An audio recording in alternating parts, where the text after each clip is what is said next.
Hi, I'm Gary Saunders, City Midland Transportation Manager, and today I'm going to try to answer some of the most commonly asked questions by the general public. And the first question is, why is there so much construction on roadways in Midland lately?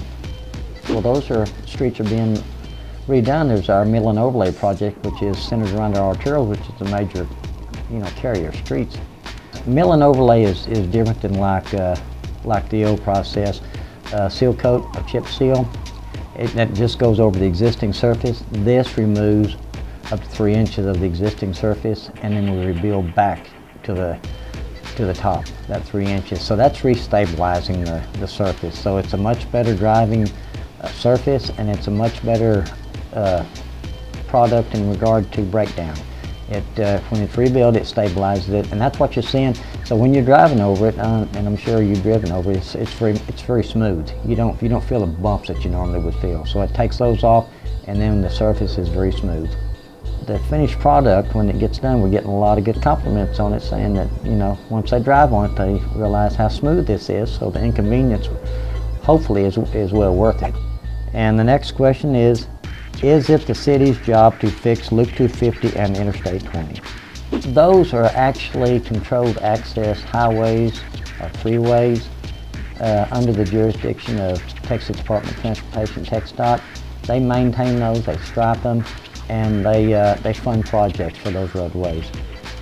Now, it's not saying that the city can't help if the need arose, but it would have to be under their permission and their request.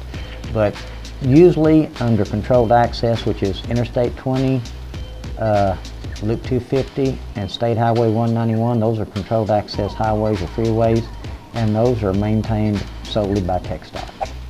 And the next question is, why is the city considering putting parking meters downtown when you're trying to bring more people downtown? Basically, to utilize the spaces more efficiently. The parking meters is not to generate revenue. It's to create a turnover of the existing spaces. You only have so many spaces in the downtown area. If 2, 3, 4, 5, 6 vehicles are parking there, particularly with the revitalization of downtown, you won't turnover. You won't shared spaces in that area. And with limited spaces, the only way you can get that is to create the turnover. That's what the parking meters are intended for. Not for revenue purposes, but to create the turnover. And the next question is, with the recent influx of traffic, why can't we add more lanes to roads around town?